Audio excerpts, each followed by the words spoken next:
Esselamu Aleyküm dostlar, hoş gördük sizleri. Bugün sizlerle en sade metodla Ərəbcə öğren kitabından ikinci dersimize başlayırıq. Biz daha önce qeyd etmişdik ki, bu kitab hər bir tələbənin müstəqil şəkildə ərəb dili öyrənməsi üçün hesablanıb. Yəni, əgər siz müstəqil şəkildə ərəb dili öyrənmək istəyirsinizsə, bu kitabdan alıb istifadə edə bilərsiniz. İkinci məsələ odur ki, biz nə üçün bu kitabı YouTube üzərindən və yaxud da video şəklində hazırlayıb sizlərə təqdim etmək istədik. Çünki tələbənin işini asanlaşdırır və müəlliflik haqqı bizdə olduğu üçün ilk öncə istədik video şəklində bu kitabdan, yəni dərsləri biz edək. Keçən dərsimizdə ismin birinci əlaməti əlifləm haqqında danışmışdıq. Bugün isə ismin ikinci əlamətindən başlayırıq. Burada gördüyünüz kimi ismin ikinci əlaməti ət-tənvinu tənvin. Beləliklə yazıları oxumağa başlayırıq. Ərəb dilində tənvinlərin 3 səslənmə forması vardır. Ən, in, un. Başqa bir məqam isə budur ki, əlifləmlə başlayan sözlər tənvin qəbul etmir. Yəni, əgər hər hansı bir sözdə əlifləmə rast gəlsəniz, həmin sözü mütləq tənvinsiz oxumalısınız. Tənvin yalnız isimlərə məxsus bir əlamətdir. Feillər bu əlaməti qəbul etmir. Burada bir neçə qeyd var, gördüyünüz kimi. Keçən dərsimizdə biz izah eləyəndə demişdik ki, əgər hər hansı bir sözdə əlifləmə rast gəlsəniz, o söz tənvinli oxunmayacaq. O, keçən dərsin sonunda, son səhifəsində onu, belə deyək, oxuya bilərsiniz. Daha sonra tənvin yalnız isimlərə məxsus bir əlamətdir. Feillər bu əlaməti qəbul etmir. Yəni, siz hər hansı bir sözdə tənvinə rast gəlsəniz, biləcəksiniz ki, həmin söz isimdir. Belə keçirik misallar oxumağa. Bəli, səhifə 9-duyuq. Burada nəzər alın. Deməli, un. Bu tənvin növü un səsini verir və isimlərin sondakı hərfin üzərində yazılır. Misal olaraq, əxun qardaş, əbun ata, beytun ev, ammun əmi, xalun dayı, uxtun bacı, ummun ana, şəcəratun ağac, ammətun bibi, xalətun xala. Gördüyünüz ki, burada qısa və konkret bu tənvin növü un səsini verir, ismin əlamətlərindəndir. Və burada qırmızı ilə qeyd olunub, yəni sözün sondakı hərfin üzərində yazılır. Bu qədər bəsit, yəni əlavə izaha ehtiyac yoxdur. Keçirik digər tənvin növünə. Ən, görürsünüz, başlıq olaraq yazılıb. Bu tənvin növü ən səsini verir və isimlərin sondakı hərfin üzərində yazılır. Misal olaraq, qurfətən, şəcərətən, səhəbən, uxtən, varaqətən, beytən, insənən, ustazən, əxan, səccədətən. İndi burada bir yazı var, onu oxuyacağıq.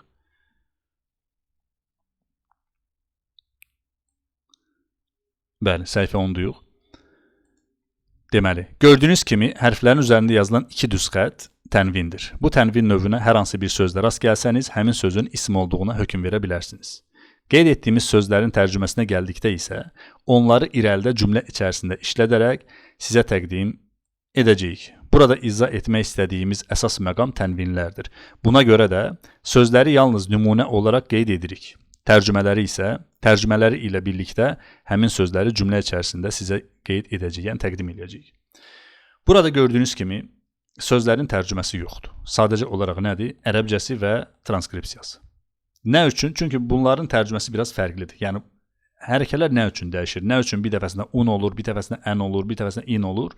Onların qrammatik, belə deyək, tərcüməsi və ya qrammatik olaraq hökmləri var.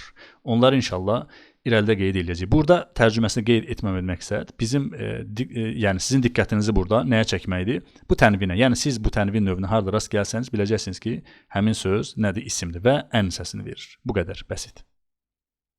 Keçirik 11-ci səhifəyə. 11-ci səhifədə burada in başlıq olaraq. Bu tənvin növü in səsini verir və isimlərin sonundakı hərfin alt hissəsində yazılır.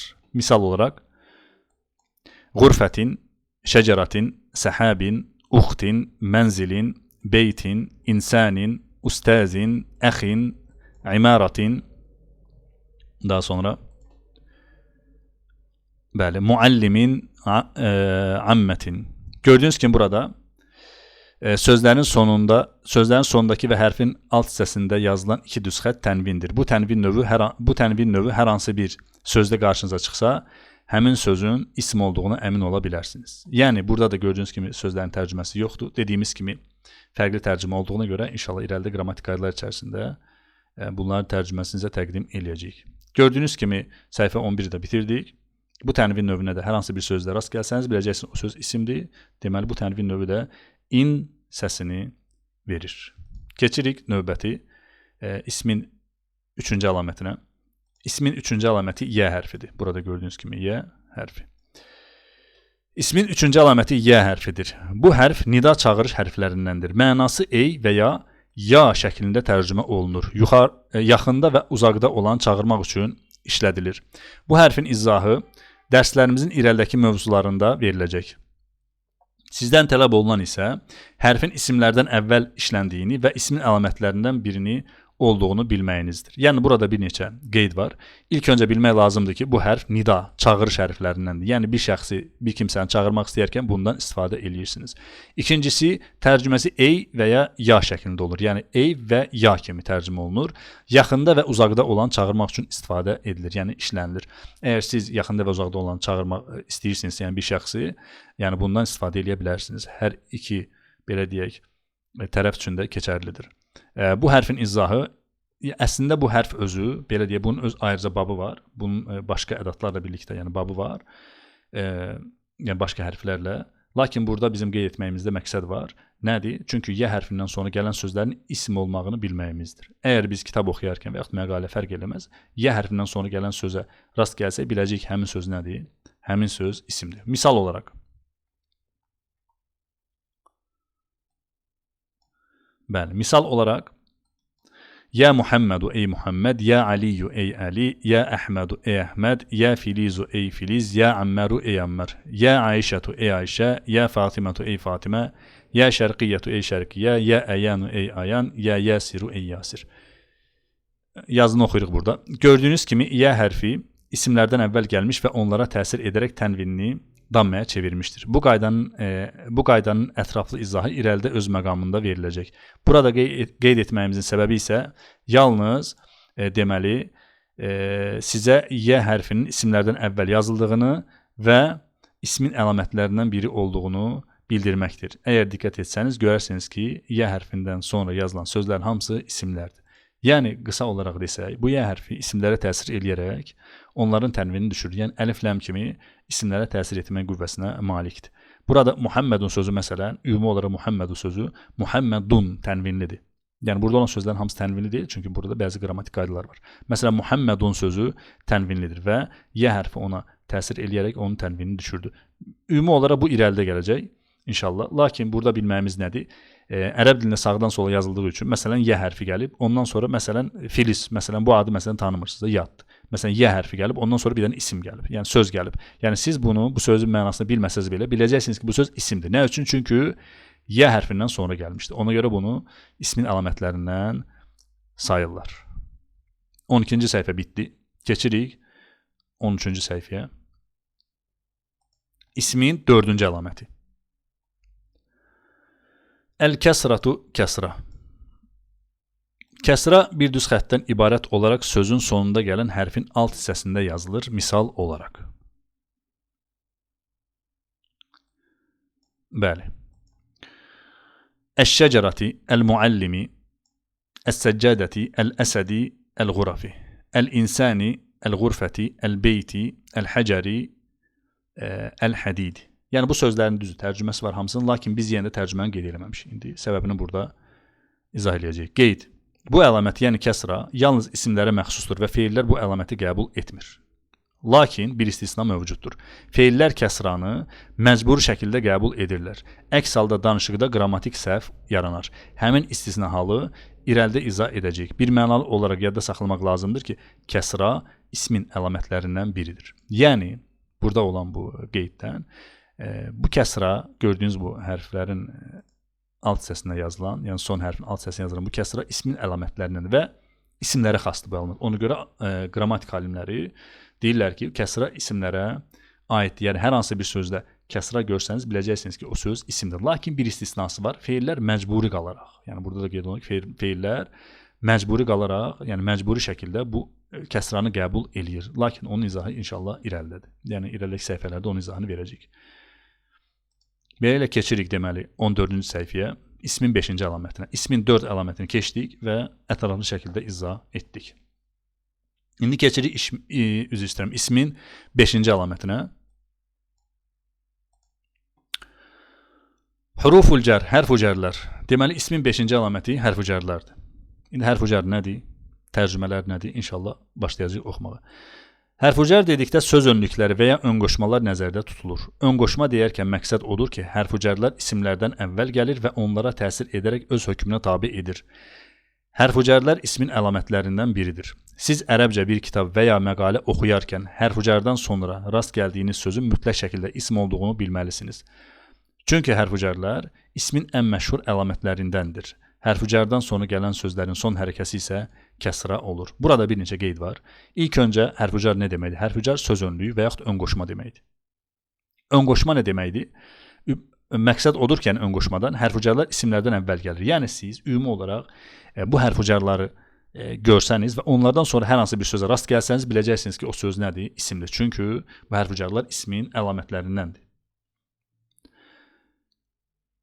Bəli, və ismin ən məşhur əlamətlərindəndir. Və burada bir qeyd də var. Burada görürsünüz. Deməli, hərf-u cərdən sonra gələn sözlərin son hərəkəsi kəsra olur. Yəni, hərf-u cərlər sözlərə təsir eləyərək onların son hərəkəsini kəsra təyin edir. Lakin bu bütün sözlərə aid deyil. İnşallah bunun da istisnası var. Əl-məmnu' minəs-sarf. Tənvin və kəsra qəbul etməyən xüsusi isimlər var. Həmin babda ətraflı izah ediləcək. Lakin burada bizə lazım olan şey nədir? Hərf-u cər nə deməkdir? Və hərf-u cərdən sonra gələn sözlər nə olur və hərəkəsi nə olur? 2-3 dənə qaydanı əzbərləsək, hələ ki yetərlidir. Çünki qrammatik qaydalar hamısı bir-birinə bağlıdır. Hər qrammatik qaydanın öz məqamında, yəni babında izah eləyəcək inşallah. Və burada gördüyünüz kimi hərf-u cərlər deyə bir cədvəl hazırlanıb. İlk olaraq min. Tərcüməsi dan-dən deməkdir və bir işin, qayənin başlanğıcını bildirir. İlə. Tərcüməsi a, ə, ya, yə deməkdir və bir işin, qayənin sonunu bildirir. Fi. Tərcüməsi da, də içində deməkdir. Bə.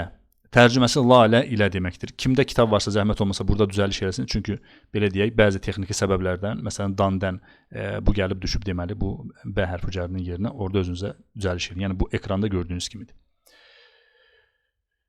Daha sonra kəf, bənzətmə, oxşatma və ya şək bildirir. Daha sonra lə, yəni ləm. Tərcüməsi üçün deməkdir. Həmçinin sahiblik və malikiyyət bildirir, yəni mülkiyyət bildirir. Daha sonra ilə, üzr istəyirəm, ekran görsənmir. Bəli, daha sonra alə. Tərcüməsi üstündə, üzərində deməkdir. Üstündə və yaxud üzərində deməkdir. Sonuncu deməli hərf-u cər, an. Gördüyünüz kimi tərcüməsi dan-dən haqqında deməkdir. Yəni burada gördüyünüz hərf-u cərləri müxtəsər şəkildə, cədvəl şəklində qeyd eləmişik ki, bunun əzbəri asan olsun və irəlidəki səhifələrdə bu hərf-u cərlərin hamısını ayrı-ayrılıqda izah eləyəcəyik. Səhifə 14-ü bitirdik. Keçirik ilk olaraq min hərf-u cərinə. Burada görürsünüz min başlıq olaraq yazılıb. Bu hərf-u cər dan-dən mənasını ifadə etməklə yanaşı bir işin və ya məqsədin başlanğıcını da bildirir. Əslində bu hərf-u cərin bir neçə mənası vardır. Lakin burada qeyd olunan məna, yəni başlanğıc mənası ən çox istifadə olunan və geniş yayılmış mənalardan biridir. Burada bir neçə qeyd var. Birincisi bunun tərcüməsi nədir? Dan-dən şəklində olur. İkincisi bir işin və ya bir məqsədin başlanğıcını bildirir. Yəni bir qayənin başlanğıcını bildirir. Yəni siz bir iş, hər hansı bir qayə, hər hansı bir iş üzərindəsinizsə, sanki bu hərf-u cərlərdən istifadə edəcəksiniz. İnşallah irəlidə gələcək misallarda, çünki misalları irəlidə qeyd edəcək. İndi hal-hazırda ekranda misal olmadığı üçün həmin bu qayə başlanğıc qaydasına çatdırmaq biraz asan deyil.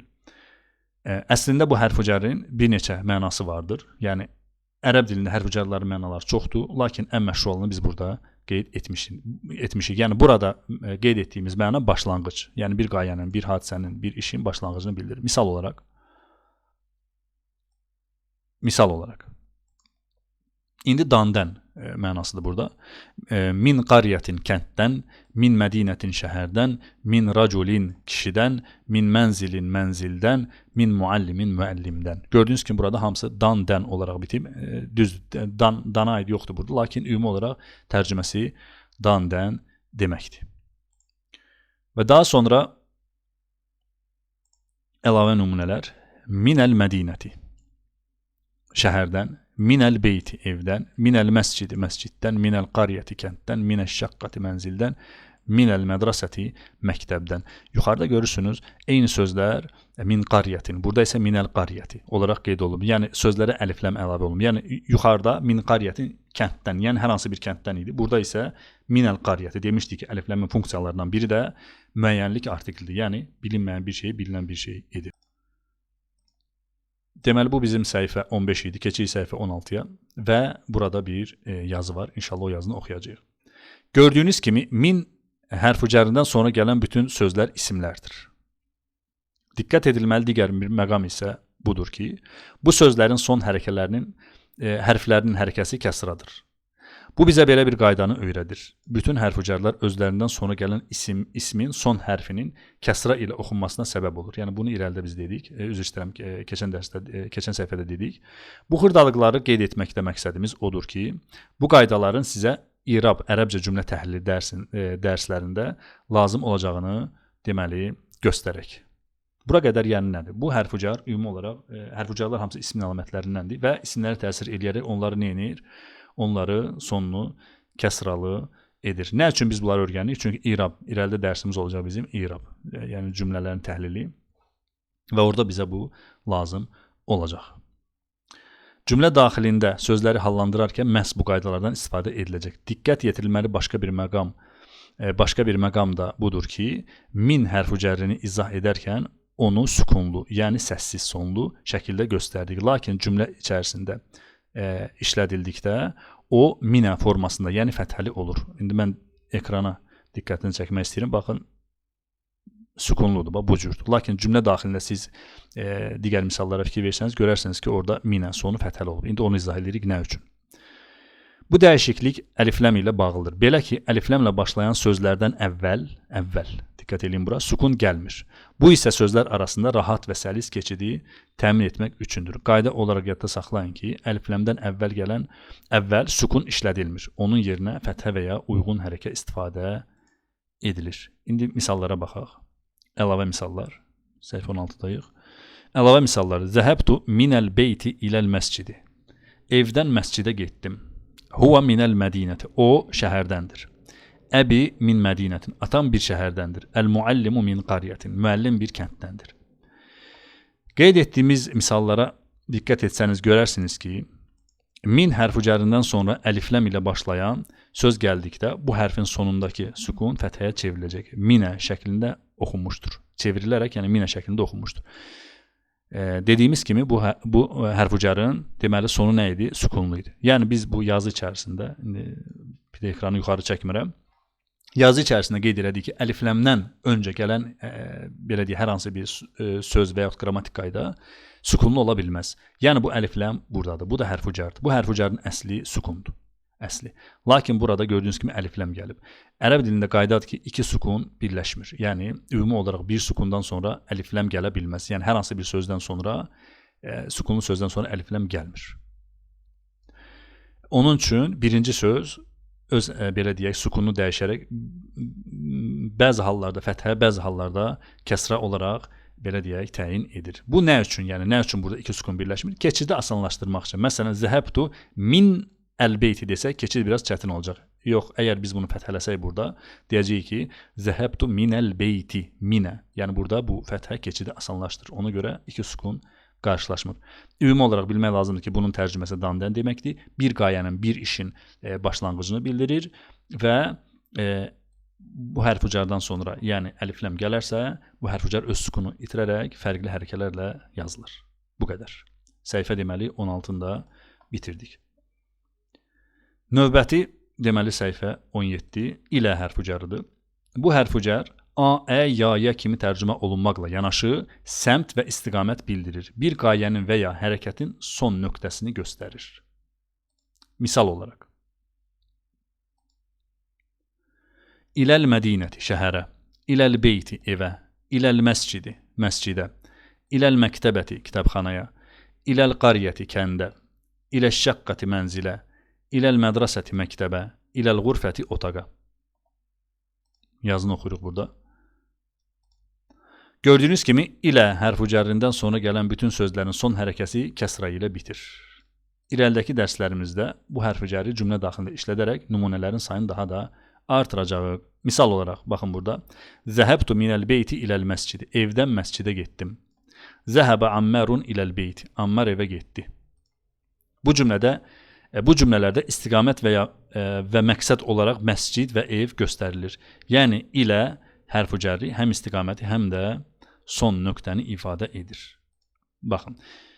Ümumi olaraq burada iki hərfi cəri birlikdə gətirmişik. Zəhəbtu minəl beyti iləl məscidi. Gördüyünüz kimi burada minə dedik ki, bir qayanın başlanğıcını bildirir. Yəni burada getmək, yəni gediş evdən başlayıb. Yəni evdən, minəl beyti, evdən, iləl məscidi. Məscid isə burada son qayədir. Yəni son varış nöqtəsidir. Belə deyək və ona görə orada ilə mənasında, yəni bir qayanın sonu mənasında işlədilir. Yəni getməyə evdən başladım, məscidə doğru, məscidə tərəf. Yəni qayanın sonu isə haradır? Qayanın sonu məsciddir. Bəli. 17-ci səhifəni də bitirdik. 3-cü hərf ucarımız, deməli, digər hərf ucarımız, yəni fi hərf ucarıdır. Bu hərf ucarın da bir neçə mənası vardır, lakin biz burada ən çox işlədilən da içində mənasını qeyd edəcəyik. Yəni, bunda mənalar çoxdur, lakin burada ən geniş yayılan məna da içərisində olan mənadır. Misal olaraq, fil mədinəti şəhərdə, fil beyti evdə, fil məscidi məsciddə, fil məktəbəti kitabxanada, fissəməi göydə, fil qaryəti kənddə, fişşəqqəti mənzildə, fil mədrasəti məktəbdə, fil qurfəti otaqda, fil ardı yerdə. Fikir versiniz, tərcüməsi hamısında da olaraq tərcümə edilib. Yəni içindədir. Məsələn, fil mədinəti şəhərdə, yəni şəhərin içində, fil beyti deyildikdə burada, yəni evdə, yəni evin içində nəzərdə tutulur. Digər nümunə üçün cümlələr. Əl-kitabu fil haqibəti. Kitab çantadadır. Yəni çantanın içindədir. Əl-muallimu fil mədrasəti. Müəllim məktəbdədir. Yəni məktəbin içində. Gördüyünüz kimi fi hərfi cərrindən sonra gələn bütün sözlərin son hərəkəsi kəsra ilə oxunur. Yəni qayda olaraq yadınızda saxlayın ki, hərfi cərlər isimləri təsir edir. Ümumi olaraq və hərəkələrini deməli kəsra olaraq təyin edir. Keçirik 19-cu səhifəyə. B hərfi cəri. B. Bu bildiyimiz adi B hərfidir. Lakin hərfi cər kimi istifadə olunduqda bi şəklində tələffüz edilir. İsimlərin əvvəlinə birləşərək söz önlüyü, ön qoşma rolunu icra edir. Tərcüməsi la, lə ilə deməkdir. Bu hərfi cərin bir neçə mənası var. Lakin biz burada ən geniş istifadə olunan mənanı izah edəcəyik. Burada bir neçə qeyd var. İlk öncə bilmək lazım ki, bildiyimiz B hərfidir. Bu bir. İkincisi, cümlədə işləndikdə bi kimi tələffüz ediləcək, yəni. Üçüncüsü, tərcüməsi isə la, lə ilə deməkdir. Yəni, növbəti qeyd, yəni bir neçə mənası var, lakin biz burada ən geniş istifadə olunan mənanı qeyd eləyirik. Bəli. Deməli, misal olaraq, zəhəbtu minəl beyti ilə suqi bis səyyarati. Evdən bazara maşınla getdim. Fikir verirsiniz, maşınla. Demiş tərcüməsi la, lə ilə deməkdir. Kətəbtu bi qələmi, qələmimlə yazdım. Şəartu bi qalbi, qəlbimlə hiss etdim, yəni ürəyimlə. Ra'eytuhu bi ayni, onu gözümlə gördüm. İstəqaztu bil xavfi, qorxu ilə oyandım, yəni yuxudan. Qasələ yədəhu bil mə'i, o əlini su ilə yudu. Ola bilsin sizə cümlələr burada qəribə gəlir. Yəni çox belə deyək sözü və yaxud qrammatik qaydadan burada keçmək ki, bunlar hamısı irəlidə inşallah izah ediləcək. Sadəcə bizə burada lazım olan bi hərfi cərdir və onun işləndiyi mənadır. Onun üçün misalları biz burada biraz artıq etmişik ki, gözünüz öyrəşsin. Gördüyünüz kimi, bu hərfi cərdən sonra gələn bütün sözlərin son hərəkəsi kəsra ilə göstərilir. Yəni, diqqət eləsəniz, sözlərdən sonra gələn sözlərin hərəkəsi nədir? Kəsradır. Daha sonra, bu hərfi cərin başqa bir mənası isə kömək və ya vasitə deməkdir. Yəni, bu hərfi cərin başqa mənalarından biri də kömək və ya vasitə deməkdir. Məsələn, əgər siz deyirsiniz, kətəbtu bi qaləmi, kətəbtu bi qaləmi, yəni qələmimlə yazdım. Bu ifadə yazmağın qələmin kömək və dəstəyi ilə baş tutduğunu bildirir. Yəni, əgər siz deyirsinizsə ki, məsələn, bu cümlədə, diqqət edin cümləyə, kətəbtu bi qaləmi, qələmimlə yazdım. Yəni, siz yazarkən qələm köməyi ilə yazırsınız. Yəni, qələmdən sanki kömək istəyərək, yəni qələmin vasitəsilə yazırsınız. Yəni, qələmin həm köməyi ilə, həm də vasitəsilə bu yazı yazılmış olur. Ona görə bunun mənalardan biri də nədir? Vasitə və yaxud kömək mənasıdır. Məsələn, qasələ yədəhu bilmə'i. Əlini su ilə yudu. Yəni su vasitəsilə, yəni suyun köməyi ilə yudu əlini. Mənaları yəni budur. Səhifə 19-u bitirdik. Keçirik səhifə 20-yə. Deməli, burada səhifə 20 kəf. Görürsünüz, kəf hərfi. Bu hərf bildiyimiz kəf hərfidir. Ərəb dili qrammatikasında bu hərf həm hərfucar kimi, deməli bu hərf həm hərfucar kimi işlədilir, həm də bənzətmə, oxşatma hərfi sayılır. Buna görə də qrammatikada ona hərf-ü təşbih, yəni bənzətmə və ya oxşatma hərfi adlanır. Bəzi hallarda isə təxminən az qala mənasını ifadə edir. Həmçinin misal gətirmə və bir şeyin nümunəsini göstərmək üçün də istifadə olunur. Yəni gördüyünüz kimi burada bildiyimiz adi ilk öncə kəf hərfidir. Bu bəllidir. İkincisi bənzətmə hərfidir. Ərəb dilində bənzətmə hərfinə hərf-ü təşbih deyirlər. Yəni hərf-ü təşbih bənzətmə hərfi deməkdir. Üçüncü qayda deməli burada nədir? Təxminən az qala kimi də tərcümə olunur, yəni tərcümə edilir. Başqa bir tərcüməsi də misal gətirmə. Bir şeyin nümunəsini göstərmək üçün istifadə olunur. İndi misalları qeyd edirik. Burada bir neçə misal qeyd etmişik. İlk öncə bənzətmə, yəni təşbih, bənzətmə mənası. Muhammedun kəl-əsədi. Muhammed aslan kimidir. Əl-hisanu kəl-bərqi. At ildırım kimidir. Əl-mər'atu kəl-vardəti. Qadın qızıl gül kimidir. Yəni gözəldir. Diqqət eləsəz, görərsiniz ki, birinci cümlədə Muhammedun kəl-əsədi. Yəni burada sanki Muhammed əsədə, yəni belə deyək, aslana bənzədilib. Niyə görə? Yəni şücaətlidir, güclüdür. Yəni burada bənzətmədir. Əl-hisanu kəl-bərqi. At nədir? İldırım kimidir. Yəni ildırıma bənzədilib. İldırım kimi sürətlidir. Yəni ildırım sürətli olduğu üçün at ona bənzədilib. Üçüncüsü də əl-mər'atu kəl-vardəti.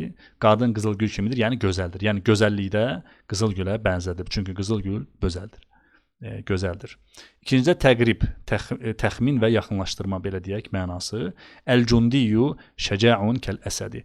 Əskər aslan kimi şücaətlidir. Yəni təxminən onun kimi nədir? Şücaətlidir. Lakin burada da bənzətmə kimi istifadə edə bilərsiniz. Fərq etməz. Üçüncüsü misal gətirmə. Gördüyünüz kimi kəqavlikə kəzə və kəzə. Sənin deməyin kimi belə və belə.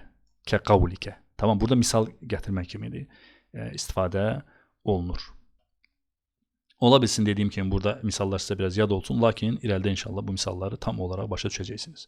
Yəni bizə burada lazım olan bu kəf, deməli hərf-ucarıdır. Bilməyimiz vacibdir ki, bu bənzətmə hərfidir və təqrib, misal gətirmə, təşbih mənalarında işlədilir. Yəni bənzətmə. Səhifə deməli 21-ə keçdik. Burada gördüyünüz kimi ləm hərf-ucarı qeyd olunub. Oxuyuruq yazını. Ləm hərfi ərəb dilində hərf-ucar sayılır və ləm adlanır.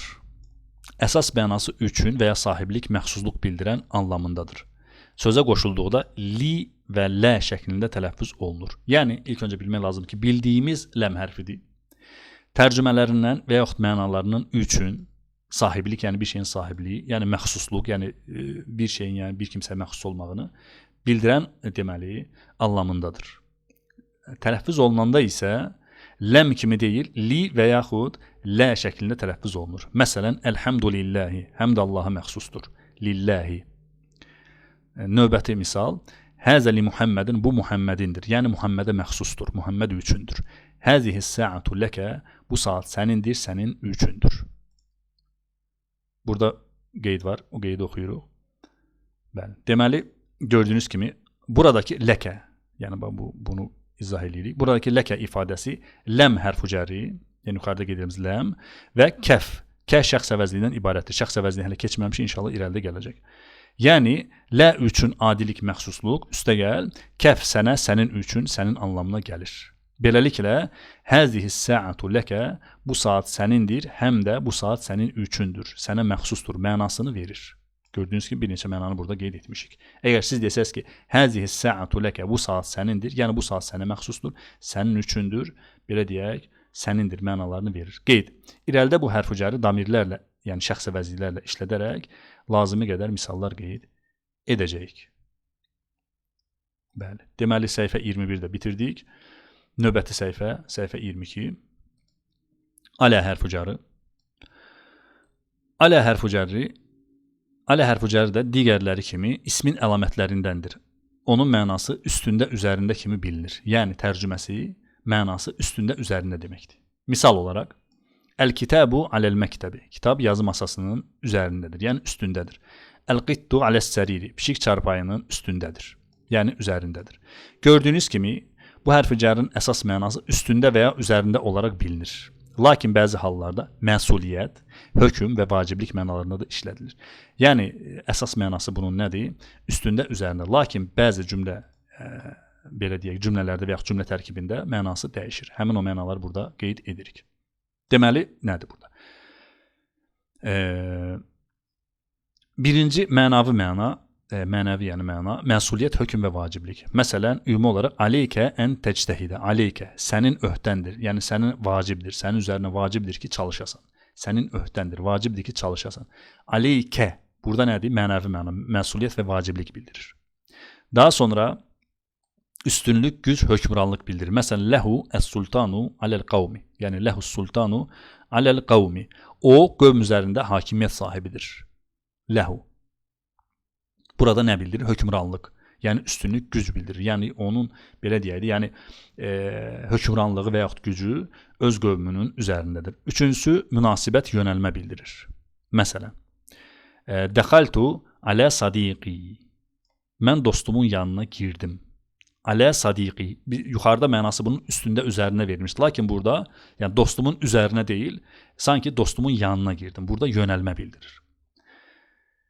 Ümid edirəm bu qeydləri başa düşdünüz, yəni heç bir çətinliyiniz olmayacaq. Əgər hər hansı bir çətinliyiniz olsa, YouTube-da şərh bölümündə yazıb bizlərə bildirə bilərsiniz. Fərq etməz. Növbəti hərf-ucar, növbəti deməli 23-cü səhifə, an hərf-ucarıdır. An hərf-ucarı ərəb dilində ən çox işlədilən ön qoşmalardan biridir.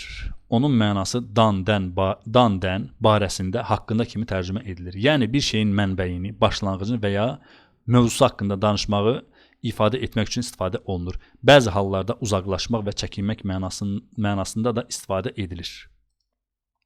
Misal olaraq, Səmi'tu xəbərən an sadiqi. Səmi'tu eşitdim deməkdir. Xəbərən xəbər, an sadiqi dostum haqqında. Dostum haqqında xəbər eşitdim. Burada görürsünüz haqqında. Dan-dən deyil, haqqında olaraq istifadə edildi. Əl-hədisu anil həyati. Əl-hədisu bildiyimiz hədis deyil, yəni danışmaq deməkdir. Əl-hədisu danışmaq, anil həyati həyat haqqında, yəni həyat haqqında danışmaq. Yəni burada da haqqında mənasında işlədildi. Əl-kitabu anil tarixi, tarix haqqında kitab. Görürsünüz burada da nədir haqqında olaraq istifadə edildi.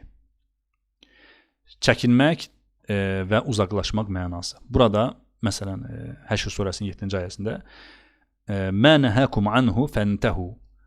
Nəyi də qadağan edirsə ondan çəkinir. Burada deməli qadağan, çəkinmək, uzaqlaşma mənasındadır. Daha sonra səcdə 30-da fəə'rid anhum. Burada isə nədir? Uzaqlaşmaq. Artıq onlardan üz çevir. Burada da gördüyünüz kimi çəkinmək və uzaqlaşmaq mənalarında istifadə olunur. Nəql, xəbər çatdırmaq. Məsələn, qalə anin nəbi sallallahu aleyhi və səlləm, qalə. O, Peyğəmbərdən sallallahu aleyhi və səlləmdən nəql etdi. Burada da görürsünüz, nəql, xəbər çatdırmaq mənasındadır. Yəni, Peyğəmbər sallallahu aleyhi və səlləmdən xəbər verir. Yəni, nəql edir. Beləliklə, səhifə 23-ü də bitirdik. Və burada suallar var. Suallarda cavablandıracaqsınız. Sualları cavablandırın. Ərəb dilində sözün neçə növü vardır və hansılardır? İsmin tərifi nədir? İsim deyərkən nə nəzərdə tutulur? İsmin neçə əlaməti vardır? Neçə ədəd hərf-ucar vardır? Bu qədər. Deməli, dərsimizi bitirdik səhifə 24-də. Gələn dərs inşallah başqa bir mövzu haqqında olacaq. Əgər dərsə aid hər hansı bir sualınız olsa, yazıb bizlərə bildirə bilərsiniz. Əslində biz dərsləri qısa tutmağa çalışırıq, lakin bu ismin əlamətləri dərsini bir dərsdə etmək istədik ki, ümumi olaraq sizə qaranlıq qalan hər hansı bir məqam olmasın. Yəni, bir dərs içərisində bütün hərf-ucarları, mənaları və tərcümələri birlikdə əzbərləyə biləsiniz. Yaxşı dostlar, bugünlük bu qədər. İnşallah gələn dərslərdə görüşərək. Hər hansı bir sualınız da olsa, yazıb bizlərə bildirə bilərsiniz. Əssəlamu aleykum və rəhmətullahi və bərəkatuhu.